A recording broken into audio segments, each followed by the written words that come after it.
Spoiler warning. This video contains spoilers for the recent Genshin Impact version 2.4 questline, Crane Returns on the Wind. If you have not yet completed that quest, I recommend you click away from this video now and return after you have completed it. You have been warned. Now, with that out of the way, in this video I'm going to explain the origins of Shenhe, as provided to us by her character profile information, and supplemented by what we learned throughout her story quest, in order to shift the focus at the end of the video to the fact that had things happened any differently, Shenhe might have been a very potent villain instead of the heroine Liyue needed.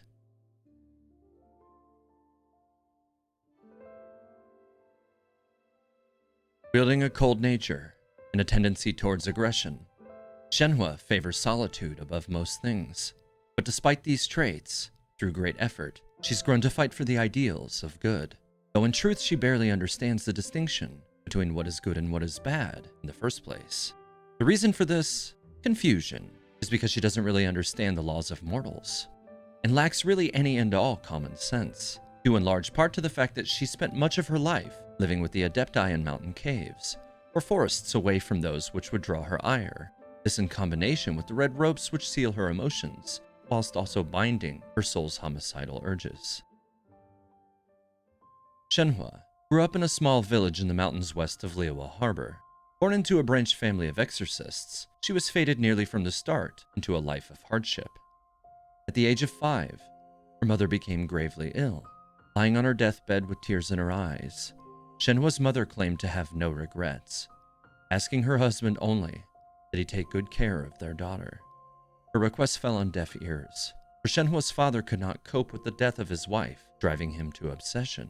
In agony of his loss, he did not pour his love into caring for his child, nor did he consider the impact the loss of a mother would have on one so young. Instead, he began to resent his daughter, even blaming the death of his wife on her supposedly cursed nature. Before long, he departed the village, leaving Shenhe behind for nearly a year, while searching for any means of resurrecting his dearly departed.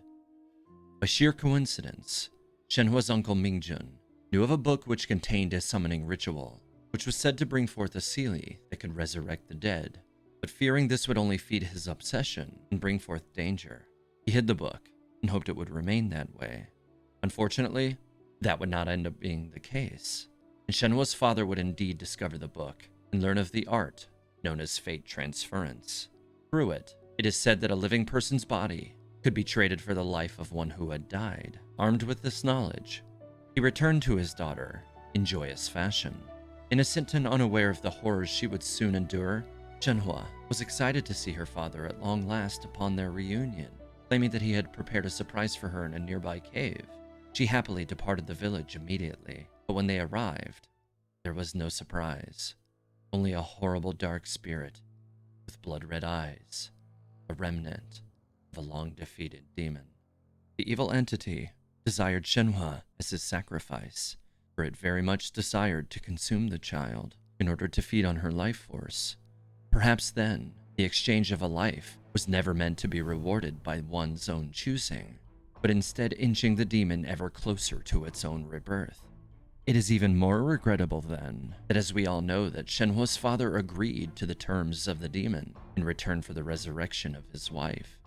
Arranging the life for a life trade by misleading and abandoning the daughter he promised to protect, and projecting a year's worth of agony upon his daughter, insinuating that she deserved the fate that he was leaving her to. The veiled effort of a broken man trying desperately to convince himself that what he was doing was worth the sacrifice of his child. And so after leaving Shenhe to her fate with the demon, he waited anxiously to reap his reward. 3 days passed, and his wife had still not come back to him, nor his daughter, or even the supposed Seelie, in order to address and make good on the arrangement that had been made. Over the following 2 weeks, his conscience eventually got the better of him. His agony was now enhanced by the hasty choices born of his desire to resurrect his wife.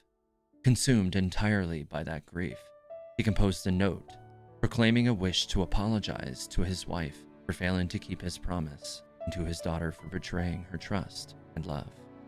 The letter was a formality, of course. Likely he thought that it would help him feel better, but he knew that his wife and daughter were both gone, and he deserved no pity as to be given the satisfaction of forgiveness in life. The letter would never be enough. This was an apology that could only be made in person. He made one final decision born of that desire, pursuing the one route which would enable him to provide his wife and daughter the apology they deserved. A route which would leave his neighbors in disbelief when they discovered him hung from the tree outside of his home. He did this never knowing that his daughter, the one remaining link to his beloved wife and his own living salvation, had survived the cruel fate he left her to. But that begs the question then, how could one at only the tender age of 6 survive such an ordeal?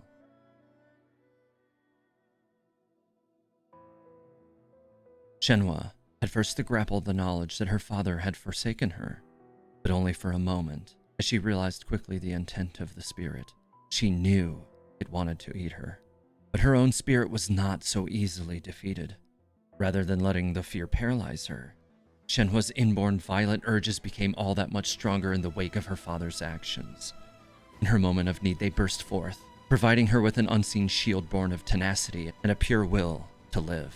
Wielding the one keepsake left to her by her mother, an exorcism dagger, she thought that if she could tear the creature apart, she could prove that it was she that was the cruelest and most evil in the darkness of that cave. For days, the two traded blows, with the advantage passing from one to the other, back and forth, with Shenhe's strength just beginning to falter. The heavens peered upon the girl and rewarded her tenacious ambition. With the shining crystal in hand, the balance shifted one final time as the girl struck the demon with the icy wrath of her newfound power. She had won the day, but her victory was sour to the taste. Utterly spent and having been forsaken by the one which should have protected her, she collapsed. Following the traces of a great evil, the Adepti known as Cloud Retainer discovered the child barely clinging to life in the cave. Seeing the need of the girl, the Adepti scooped her up and returned with her to the mountains. This may have been Shenhe's only path to salvation. In Liyue, much like the other nations on the continent of Teyvat, they have their own methods of reading the fortunes and destinies of the inhabitants, not unlike astrology. There are two fates among the many that some in Liyue strongly desire to avoid by any means possible, these being the signs of solitary star and disastrous evil. The first predicts that the individual is destined to a solitary existence, lacking connections with family and close friends. The second predicts that the individual will be plagued by a life of hardship and peril.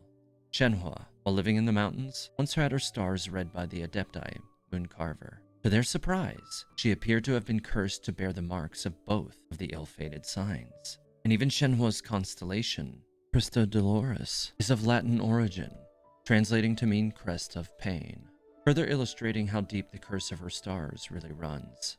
After all, it was her crest of pain which was certainly responsible for the strength necessary to survive her encounter with the demon in the cave.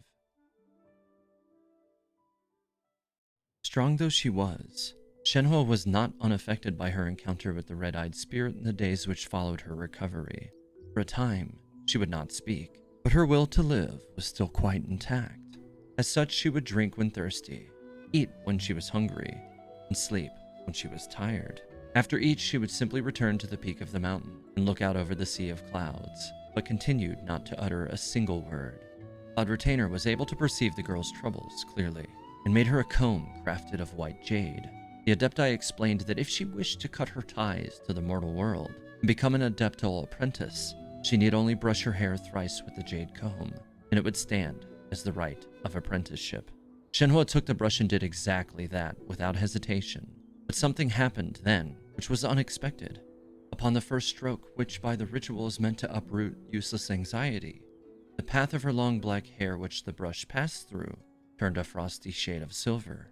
On the second pass, meant to represent the resolution to forsake both joy and sorrow, half of her once jet black locks had transformed to that silvery shade. On the third stroke of her hair, which represents determination to walk this path into old age without regret, every remaining strand of her once dark hair became but a flowing curtain of snow. With new purpose found, Shenhe thrived and grew on this path in the preceding decade. With that time, she learned what each stroke of her hair during the ritual was intended to prepare her for. And today, she still keeps the white jade comb in her person as a symbol of her connection to the Adepti. Connected or not, however, her curiosity for the world which had forsaken her remained, until one day at last the urge overcame her. She descended the mountain one night, following that strange urge to live once more in her former home and to learn what became of her father and his obsession. To the shock of all in the village, she returned to her home to find that it had nearly been destroyed by pawnbrokers. In their pursuit of goods to resell, they scrubbed clean what memories of Shenhe's past might have been found there. She roused quite a lot of attention picking through the ruins of her family home, but it didn't matter to her. As she continued, she learned from one of the neighbors of her father's death many years ago, and otherwise ignored every question they asked. Never would she be given the opportunity to confront her father for what he had done, and never would she obtain closure on that chapter of her life. Standing there in what little remained of her childhood home, she waited silently to see what feelings might rise to the surface. She felt anger, mania, and even relief, but none lingered with her long enough to elicit a true reaction. It was as if she were a barren well, dried out long ago, such that not a drop of water remained upon which to create a ripple. After continuing to stand there a while, she left her former home and village behind once more, albeit slowly, forcing close the book in that chapter of her life. The villagers looking on in astonishment as her Adept-alike form disappeared into the distance as mysteriously as she had arrived. Accounts from the people telling stories such as the one just described, with time began to generate a legend amongst those in Liyue, one in which a white-haired Adeptus rescues someone who is distressed just in time, even giving rise to embellished opera works depicting her triumph over the dark beast in her childhood. For a long time, the stories were just that, and if Shenhe herself were queried on the specifics, she would dismiss it as not any form of heroism or concern for the safety of a passerby, but rather explain it away as if she were simply preventing monsters which enter their adeptal abode in the mountains from disturbing the meditations of her masters, even callously saying that if those who enter their home while she is dispatching such monsters are caught in the crossfire and injured, there isn't really much she can do about it. A not altogether surprising attitude for a mortal raised by Liyue's Adepti. But while she keeps that cold exterior, beneath the surface, Shenhe hides a childlike curiosity for the mortal life she was denied, wondering until only recently whether she could, should the moment come, stand and fight for the mortals which fear the fate of her stars. And so it is now history that Shenhe indeed took those first steps in rejoining the mortal world, and her story was properly conveyed in the retelling of the opera, The Divine Damsel of Devastation.